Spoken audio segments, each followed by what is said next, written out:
What's up, YouTube? It's been a while like always, but I'm back again, and today I got a special one for you.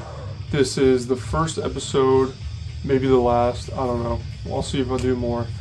But this is a lesson in extremity, the one and only Nuclear Death. So I got the idea for this video because Nuclear Death, the first two albums, just got reissued recently, and I figured that'd make a good video just talking about them, because I don't think enough people know them and necessarily know that the influence that they had on the underground death metal scene, as well as a bunch of other bands that you do probably know. So without further ado, I'll give a little bit of history on Nuclear Death. They formed in 1986 in Phoenix, Arizona. Actually, it might have been a little bit earlier than that, because their first demo was in 1986, Wake Me When I'm Dead.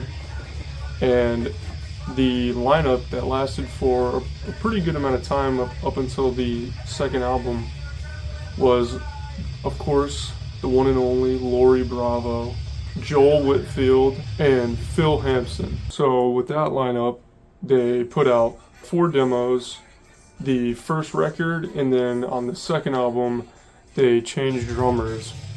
But anyways, most people know Nuclear Death for having one of the first female death metal vocalists. There's been female metal vocalists, but she was definitely one of the first, if not the first. I'm not aware of any others, other than maybe like Mythic.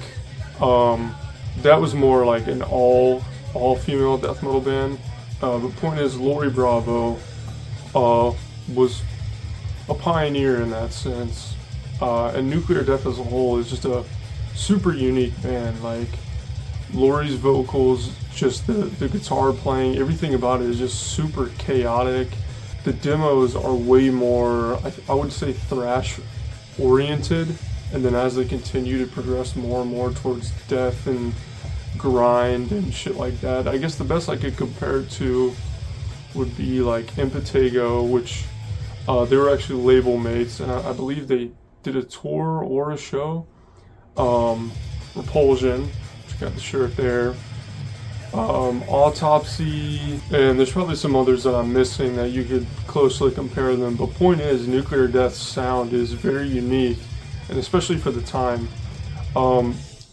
While it has that like death metal grind sound, it's so like chaotic and just like noisy and evil in its own type of way. Some direct influences just that come off right off the top of my head. I'm pretty sure John McEntee from Incantation has stated them as an influence, maybe even had a direct correlation with them at some point. I'm not sure. Immolation, I'm pretty sure. There's got to be countless other bands that have cited them as an influence. That being said, I don't think people know them well enough as they should. The lyricism is fucking unlike any other. Legitimately, I don't think that there's anything that taps into such a fucking sick like level that Nuclear Death did. It's not just your standard like just gore and murder and shit like that, and just perverse nature. There is obviously that, of course, but I don't want to say it's, I definitely don't want to say it's poetic, but it's in this like weird other type of way. I'll read some off to you, but I mean, we definitely got necrophilia, incest, bestiality, death, gore, all the evil shit that you can think of for the morbid mind to read and think about. So that's a little bit of history, and now I'll just show you what I have in my collection. So like I said, this just got recently reissued by, I think it's Dark Symphonies, but regardless. So this is their first album. This came out in 1990 on Wild Rags Records, which, if you're an underground metal fan, death metal fan, you'll definitely know that label. They put out Blasphemy, Blood from Germany, Impetigo, Hell Witch, That's another one. But yeah, Wild Rags Records, 1990, early fucking sick, death grinding thrash at its finest. This one is definitely my favorite. First two albums and the demos are by far my favorite stuff, but a lot of the later stuff is really cool too. And even Lori Bravo does her own solo stuff now that's really cool as well. So I believe they called this Black Ice. As you can see, it's a little bit transparent. Then we've got the lyric sheet, of course. Proceed with caution. Here, I'll read a little bit of a snippet of one here. Let's see. Well, for one, I'll just based off the song titles. So we got Necro Bestiality, Feral Viscera, Stygian Tranquility, Corpse of Allegiance, Place of Skulls, Cremation, The Color of Blood, The Beloved Horror Celebration, Fetal Lament, Homesick, Bride of Insect, name of the album, The Misshapen Horror, and Vultures Feeding. Oh, fucking evil, fucking metal. But anyways, let's see here. Fetal Lament, one of my favorite tracks on here. I'll put a little snippet in here right now.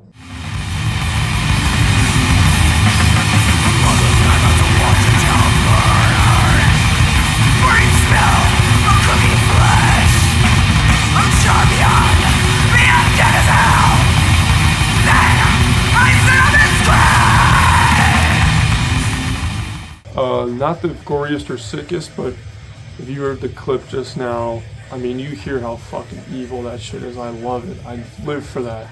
Here's a snippet off Stygian Tranquility. I crawl upon a dead dog lying on the edge of a pool of blood. I watch as flies encircle the carcass. And the dog we make love. And the cries from the dark scare me.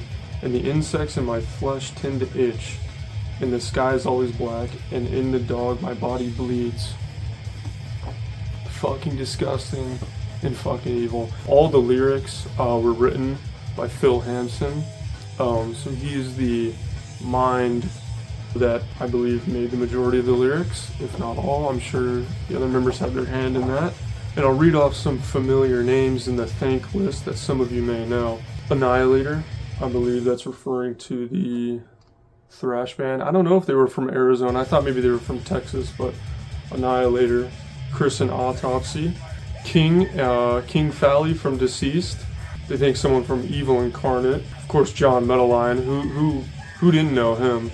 So there we have it. That's Bride of Insect. And the thing about Nuclear Death is I think there's this like energy that you can feel, especially from Lori, being that she's the vocalist, of course.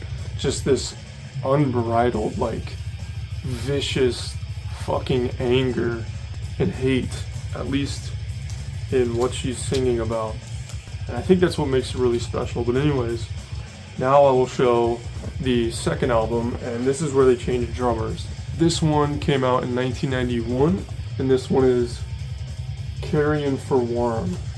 Now, if you thought Nuclear Death couldn't get any sicker than Bride of Insect and the demos, and even more just like, what the fuck, evil, then, well, you'd be mistaken, because this one somehow manages to do that. The production on this is way more cavernous, I'd say, just way more like just this buzzing, just like onslaught of just fucking noise, but it works so perfectly. And Lori's vocals are even deeper and more guttural on this than the first album. Anyways, I'll show this off here. I'll show a close-up of that artwork there. There's the back. You got all the members. Spot of Blasphemy shirt.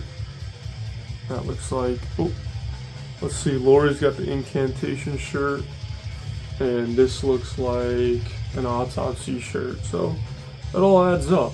And this one comes on a blood red, let's see, kind of semi-translucent record, maybe just a tiny bit. Here we've got some little drawings of the members there. And the lyrics on these might be even fucking sicker than on Bride of Insect. Here's a little snippet of another one. I'm realizing some of these I legitimately do not think I can read off on YouTube. So this is proven to be a little bit of a challenge here.